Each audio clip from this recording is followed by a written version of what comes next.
Donc, j'invite Alain à venir lire l'Évangile.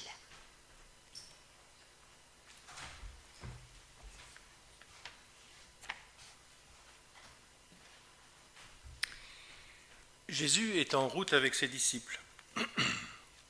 Il entre dans un village, Munzenheim au Bagne. Là, une femme qui s'appelle Marthe le reçoit dans sa maison. Elle a une sœur qui s'appelle Marie. Marie s'assoit au pied du Seigneur et elle écoute ce qu'il dit. Marthe est très occupée par tout ce qu'il faut préparer. Elle vient auprès de Jésus et lui dit « Seigneur, ma sœur me laisse seule pour tout préparer. Cela ne te fait rien. Dis-lui donc de m'aider. » Le Seigneur lui répond « Marthe, Marthe, Marthe, peu chère, tu t'inquiètes et te soucies pour beaucoup de choses, mais une seule est nécessaire. Marie a choisi la meilleure part, et personne ne lui enlèvera cela. »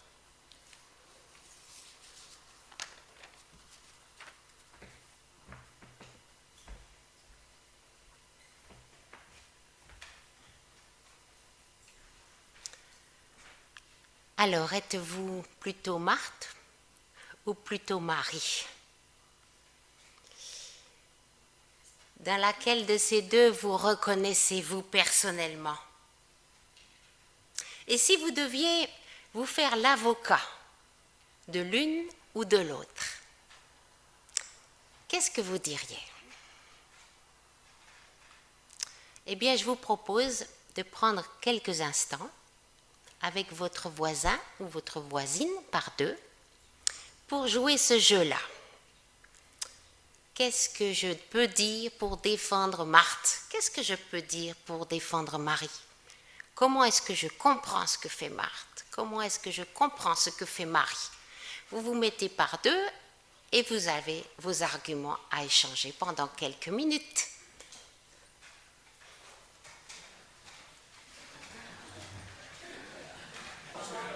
Marthe et Marie.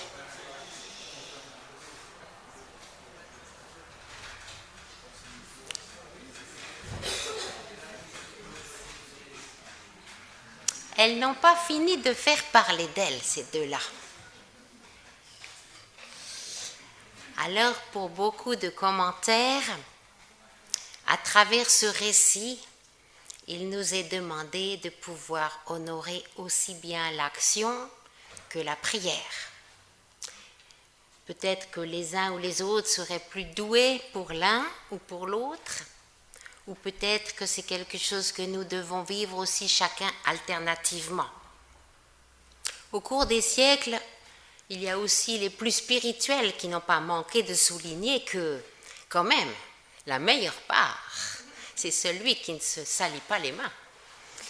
Sauf que je ne pense pas que ce texte dise cela. Alors il nous faut revenir au récit avant de trouver que la conclusion est trop simple. Et à première vue, moi, je trouve que ce récit, si on va vite un peu, il est choquant. Osons le dire. Défendons un peu cette Marthe. Sans elle, pas de déjeuner. Ils sont quand même arrivés à, on ne sait pas, au moins 12, avec Jésus 13, plus quelques autres, peut-être 30. Et ça n'allait pas se faire tout seul. On parle souvent de Jésus qui voyage de ville en village. Mais ce n'étaient pas des esprits, ses disciples et lui. Il fallait quand même bien manger, dormir. Et on voit bien qu'il faut s'organiser. Il y a une intendance pour ceux qui ont vu les séries The Chosen. On voit bien qu'il faut quand même aller acheter à manger, il faut préparer un campement. Et tout ça ne se fait pas tout seul. Alors oui, c'est normal qu'il faille s'activer pour nourrir tout ce monde. Si en plus on lui fait reproche de se bouger, c'est injuste. Et sa demande, elle paraît normale aussi. Il n'y en a qu'une qui doit travailler, c'est quoi ce truc? Si on était sur un chantier, et qu'un chef d'équipe voyait que la moitié des troupes au travail et les autres en train de discuter, il interviendrait sûrement pour dire « Eh oh, c'est l'heure du boulot !» Et dans les églises, que seraient nos églises sans toutes les Marthes, tous ceux qui prennent un engagement, que ce soit pour le ménage, pour les enfants, pour prêcher, pour entretenir, pour aller en mission. Rien ne se ferait si on était tous juste à contempler, à écouter, à prier. Et puis est-ce que la Bible ou est-ce que Jésus voudrait faire l'éloge de la paresse ? Je ne crois pas. Dans le livre des Proverbes au chapitre 6, il nous est donné la parabole de la fourmi. « Eh oh paresseux, regarde donc la fourmi. Elle va, elle vient, elle sait ce qu'elle a à faire. Et toi, quand est-ce que tu vas te lever ?» Plusieurs proverbes dans ce livre viennent nous secouer si on avait cette petite tendance à la procrastination. Paul aux Romains écrit « Ayez du zèle et non de la paresse. Soyez fervents et servez le Seigneur. » Donc Paul lui-même a l'air de nous encourager dans une forme d'engagement très actif. Marthe est au service. C'est ce que Jésus lui dit, et il emploie un terme grec, diakonein. Diakonein, si vous y revoyez de plus près, ça va vous faire penser au mot qu'on a utilisé en français, la diaconie, pour dire le service des autres, et puis diacre, pour certaines églises où on nomme des gens qui sont plus dans le service des autres et peut-être moins dans le service de la parole. Alors, Marthe est dans le service. Et alors, justement, toute la Bible nous parle de service. D'abord, juste avant ce passage, dans Luc, on entend Jésus faire la parabole du bon samaritain. Est-ce qu'il fallait juste lui faire un discours à ce samaritain ou est-ce qu'il fallait le prendre, le soigner, le mettre sur l'âne, l'emmener chez l'aubergiste et payer encore ? Ben oui, c'est bien du service que Jésus nous demande. D'ailleurs, lui-même, ne se présente-t-il pas comme le serviteur annoncé par Ésaïe, serviteur souffrant, serviteur qui ranime la plus petite flamme ? Jésus lui-même n'a-t-il pas mis un tablier pour laver les pieds de ses disciples comme un serviteur, comme le plus humble des serviteurs ? C'est un peu comme Abraham renversé.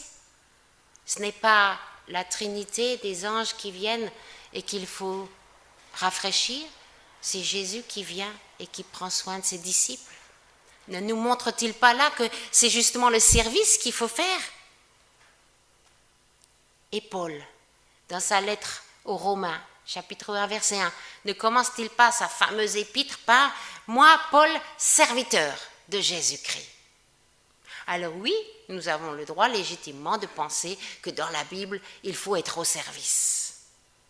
Pourquoi il y a donc un problème avec Marthe ? Je vous propose 3 petites pistes, 3 petites clés pour éclaircir cette question. La première clé. Jésus ne reprend pas Marthe parce qu'elle travaille, il reprend Marthe parce qu'elle se plaint. « Seigneur, ma sœur me laisse toute seule pour tout préparer. Cela ne te fait rien, dis-lui donc de m'aider. » Marthe est fâchée, ou triste, ou découragée, ou énervée, on ne sait pas. Beaucoup d'émotions certainement en elle, autant d'émotions que de choses à faire. Marthe se plaint et elle est dans un esprit de jalousie. Au lieu de regarder ce qu'elle fait, elle voit et elle compare. Un esprit de rivalité. Elle ne voit plus le sens de son travail. Elle ne voit plus l'objectif de toutes ses actions. Elle ne voit plus les invités et le but qui est de les honorer, de les accueillir, de les nourrir. Elle ne voit plus que la liste interminable des choses à faire, qui est trop grande, trop lourde, ingrate et finalement décourageante. Alors, elle a perdu la joie de l'accueil. Elle a perdu la joie du service. Elle n'est plus dans le service, elle est dans la servitude. Et ça, la Bible n'en veut pas. plus de servitude, plus d'esclaves. Nous sommes tous des hommes et des femmes libres. Elle a perdu la fierté de se dire « Jésus est dans ma maison et je vais faire la fête avec lui ». Peut-être un peu comme dans cette parabole où il y en a un qui était rentré dans la fête mais qui n'a pas mis le vêtement blanc. Si nous sommes dans la présence de Jésus, c'est pour recevoir sa joie. Si nous sommes à son service, c'est pour le vivre avec joie. Et Marthe a perdu sa joie. Son intervention auprès de Jésus est étonnante. Franchement, ça ne se fait pas. Vous avez déjà fait, vous, d'aller voir votre invité pour lui dire « Eh oh, tu vois pas, il y a un problème là, on a trop de boulot. » Marthe a du toupet, mais tant mieux, parce qu'elle ose exprimer tout haut ce qu'elle pense à Jésus. Et c'est ça qui, quelque part, la délivre. Parce qu'en fait, au lieu de ronchonner dans son coin, elle vient et elle parle. Et comme elle parle et qu'elle questionne Jésus, qu'est-ce qui va se passer? Elle va entendre une parole de Jésus. Elle aussi va être comme Marie à écouter une parole de Jésus et une parole qui lui est personnelle, dédiée, rien que pour elle, et qui commence par ces deux appellations, Marthe, Marthe. Jésus la nomme 2 fois. Je pense que ces 2 fois sont autant de messages d'amour. Je ne pense pas que Jésus est en train de la sermonner ou de la gronder. Je ne pense pas que Jésus est agacé. Je pense que Jésus est plein de compassion, plein d'empathie. Et d'ailleurs, il souligne ce qu'elle fait. Tu t'inquiètes et tu t'agites. Ces phrases-là montrent qu'il rentre dans la tête, dans la peau de Marthe. Il est avec elle. Il voit bien tout ce qui se passe pour elle. Et il va lui apporter une réponse. Alors peut-être que nous, parfois, nous sommes comme cette Marthe qui a perdu sa joie dans le service. Peut-être que nous en faisons beaucoup et qu'au bout d'un moment, on se dit que d'autres pourraient en faire autant que nous. Peut-être que nous avons un peu d'amertume ou un peu de fatigue. Nombre de gens aujourd'hui vivent dans le stress ou dans le burn-out. Peut-être parce qu'ils se sont mis beaucoup d'objectifs et qu'en chemin, ils ont perdu le sens. Alors si nous sommes, nous aussi peut-être, des actifs, des très actifs, des hyperactifs, il nous faut entendre un message de Jésus ce matin. Non pas « continue, vas-y, reprends-toi », mais lâche, pose-toi. Pose-toi et reprends le souffle, reprends le centre, reprends le but. Pourquoi tu fais tout ça? Pourquoi est-ce que tu t'inquiètes et t'agites? Est-ce que tu ne veux pas être simplement dans un service pour moi et avec moi? Ça, c'était la première clé. Marthe avait perdu la joie du service. Deuxième clé, c'est un tableau de Velázquez. Il est étrange ce tableau. Au lieu de centrer en premier plan Jésus, Marthe et Marie, il centre en premier plan la cuisine, cette fameuse cuisine où on s'agite, où on maugrait, où on fait la tête, où on s'inquiète. Et c'est là-bas loin que se passe l'essentiel. Je ne suis pas dans la tête de Velázquez pour vous dire tout ce qu'il voulait dire à travers ce tableau.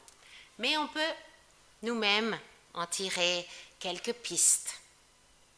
D'abord, ces femmes qui sont comme enfermées au premier plan viennent nous dire leur interpellation, leur incrédulité.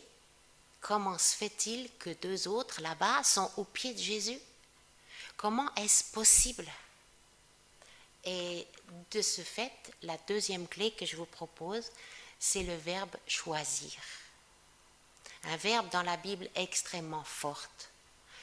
Un verbe qui est utilisé déjà dans le Deutéronome, choisis la vie. Toute la Bible est constituée de cette interpellation, qu'est-ce que toi tu choisis? Moi et ma famille, nous servirons l'Éternel. Qu'est-ce que toi tu choisis? Un choisir, ça veut dire se rendre compte qu'on a la liberté. Et ça veut dire aussi être responsable de ses choix, les assumer. Et donc les assumer avec joie. Jésus, pour expliquer à Marthe ce qui se passe, utilise ce mot « Marie a choisi ». Peut-être que quand on le lit, on passe rapidement, mais il nous faut mettre la loupe sur ce mot. Ça veut donc dire que Marie avait le choix. Waouh! Ça veut dire que la tradition qui voulait que les hommes, les disciples, soient auprès de Jésus et les femmes à la cuisine et au service, cette tradition peut être bousculée par Jésus. Que hommes et femmes ont le droit de s'asseoir et de l'écouter. Que hommes et femmes ont le droit d'être ensemble. Que les femmes peuvent sortir de la cuisine. Il y a beaucoup de nos sociétés qui n'ont pas encore entendu ce message. Jésus fait exploser les codes sociaux et on peut aller plus loin que hommes et femmes. Il dit par là qu'aucun peuple, aucune nation, aucune race, aucun groupe social n'est destiné à être de toute façon servi et que d'autres sont destinés à être de toute façon au service. Jésus vient dire que chacun a le choix et que l'important c'est d'assumer son choix dans la joie. Jésus vient dire aussi que dans le stress ambiant de nos courses contre la montre, nous avons le droit de faire des pauses. Nous avons le droit de dire stop, d'éteindre le téléphone, d'arrêter la voiture, de nous poser un instant et d'écouter. Écouter parfois le silence, ça fait déjà beaucoup de bien. Écouter la voix de Dieu, écouter Jésus dans son cœur ou dans la Bible. Marie a choisi. Combien de fois pour excuse disons-nous « Oh, j'ai pas le choix ». C'est vrai que bien souvent nous avons des contraintes, nous avons des imprévus, nous vivons des catastrophes, voire des drames. Mais avec Dieu, avec Jésus, il nous reste toujours une part de choix, une petite part à travers laquelle va s'exprimer notre foi et notre liberté. Alors, qu'est-ce que tu choisis?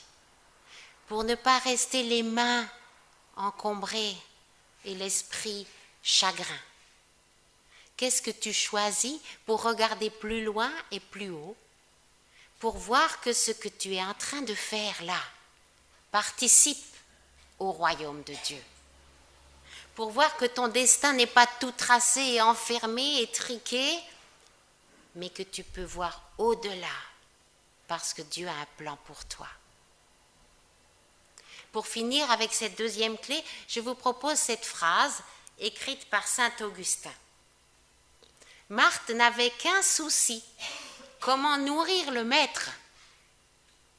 Marie n'en avait qu'un aussi, comment être nourrie par lui.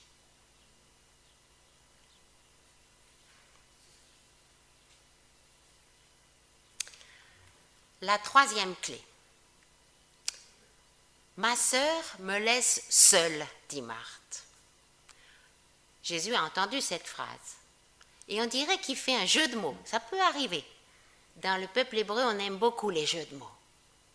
Il répond, une seule chose est nécessaire. Marthe se sentait dans la solitude. Et voilà que Jésus se sert de ce mot seul pour recentrer son action.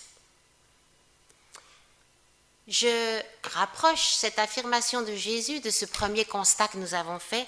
Marthe avait perdu le centre, le but de son action par la multitude des tâches. Parfois aussi, nous pouvons vivre ça. Nous en faisons quelque part trop. Et à force de vouloir faire tout très bien, nous ne savons plus quelle est la priorité. Pour Marthe, pour Marie, la chose essentielle, la seule chose, qu'est-ce que c'était? Je crois qu'il y a beaucoup de livres qui ont été écrits là-dessus. Qu'est-ce que c'est la seule chose? Chacun de nous pourrait peut-être avoir une réponse. Qu'est-ce que c'était cette seule chose? Pour aujourd'hui, j'ai envie de vous proposer une piste d'actualité. Peut-être que la seule chose, ça nous invite à nous aussi simplifier nos vies. Je trouve que nous vivons dans une époque compliquée. Nous avons une abondance dans notre société ici. Nous avons beaucoup de choix, nous avons tellement de choses à disposition. Dans les magasins, quand vous voulez un produit, vous avez 50 possibilités. Sur Internet, c'est des milliers. Peut-être que nous sommes étouffés par toutes ces approches commerciales et par toutes ces possibilités technologiques. Souvent, on dit « Ah oui, j'ai mon petit portable, mais en fait, j'utilise 1/100 de tout ce qu'il sait faire. » On en a trop. On voudrait une chaîne de télévision, on en a 50. On en a trop.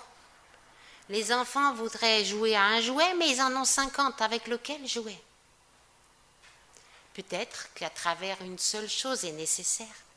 Nous pouvons chercher à simplifier un peu nos vies, à retrouver, en partant en pique-nique, le goût d'un simple morceau de pain et d'un morceau de fromage. Retrouver la beauté d'un chant d'oiseau, sans pour autant discréditer Bach ou Mozart. Retrouver de la simplicité. Et j'ai pensé aussi à ça pour nos invitations. Il m'est arrivé une aventure, ne me jugez pas, j'ose raconter. Un mercredi midi, ça sonne à la porte. J'étais seule, Alain était parti à Paris pour préparer les obsèques de sa maman. J'ouvre la porte et je vois deux amis, un grand sourire, le chapeau de soleil, un grand bouquet de fleurs. Waouh! Mon cerveau va assez vite. Ses amis, oui, ils sont là, il est midi, ils ont un bouquet de fleurs, ils viennent manger. Et ça me rappelle que oui, il y a 15 jours, on s'est rencontrés et dans une conversation orale vite fait, je leur ai dit, venez donc déjeuner tel mercredi. Mais je n'ai pas écrit et je ne me souviens plus. Le frigo est vide, vraiment. Et je me dis, qu'est-ce qu'on fait? Alors, directement la vérité sort, je leur explique la situation et ils me disent, aucun problème, on va faire des spaghettis. Cool. Ils sont venus dans la cuisine, on a travaillé, on a fait quand même une salade de tomates, des spaghettis. On était ensemble pour cuisiner, ensemble pour mettre le couvert, ensemble pour se parler, ensemble aussi pour affronter cette tristesse qui était là. Je crois que j'ai rarement vécu une invitation aussi profonde et intime. Aucune agitation. C'est juste un exemple. Peut-être que nous pouvons réapprendre aussi à nous inviter, comme on disait, à la bonne franquette. J'amène un truc et toi un autre et on mange ensemble et c'est tout. Peut-être que l'important dans nos invitations, c'est cette relation qu'on va établir entre nous. Peut-être en tant que cuisinier ou maître de maison ou cuisinière, vous avez eu cette frustration, les invités sont à la salle à manger, nous on est à la cuisine, on fait des va-et-vient et on se dit toujours mais j'ai loupé la moitié, ça servait à quoi de les inviter? Peut-être qu'il nous faut trouver une autre façon de vivre vraiment une invitation rencontre. Une seule chose est nécessaire. Est-ce que ce n'est pas cette rencontre l'essentiel? Et Jésus vient nous dire, comme pour Abraham, chaque invitation, chaque rencontre est une bénédiction. Bénédiction pour celui qui reçoit, bénédiction pour celui qui vient. Dans chaque situation, celui qui reçoit ou celui qui vient, on peut donner, on peut recevoir. Et d'ailleurs, il y a une jolie chose en français, c'est que c'est le même mot qui dit, le même mot hôte, qui peut vouloir dire celui qui reçoit ou celui qui est reçu. Alors, quand nous sommes des hôtes, allons à cet essentiel, en toute simplicité. Et je voudrais vous lancer un défi. Cette semaine, je parlais avec quelqu'un qui disait « Oui, la prédication, c'est bien, c'est un discours, et puis après, c'est la semaine, c'est le concret. Alors là, je vous propose de faire un pont. Cette semaine, pas dans 3 mois, hein, cette semaine, si vous invitiez quelqu'un, comme ça, à la fortune du pot, pas forcément pour un grand repas, juste boire un thé ou un café, moi j'amène un gâteau, on passe un moment ensemble. Pas forcément des heures et des heures, un petit moment. Mais je t'ouvre ma porte, je t'ouvre mon cœur. Peut-être inviter quelqu'un avec qui vous n'avez pas encore osé faire ce geste. Peut-être inviter quelqu'un qui vous est un petit peu, entre guillemets, étranger, comme ces 3 visiteurs pour Abraham. Voilà une piste pour nous, en toute liberté, non pas en servitude, mais en service. En conclusion, Marie était aux pieds de Jésus. Marthe vient debout à côté de Jésus. Les deux le regardent, les deux l'écoutent. La meilleure part, c'est bien de se tenir face à Jésus. En silence, en parole, en dialogue.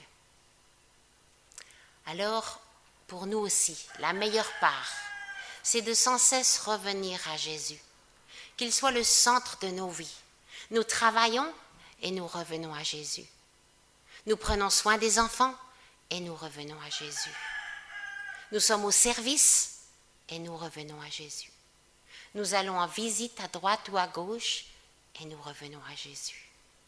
Jésus peut être ainsi le centre, le rond-point où on revient sans cesse pour nous remettre devant cet essentiel, pour recevoir de lui la force et la joie, et pour que nous puissions servir et prier dans la même espérance. Amen.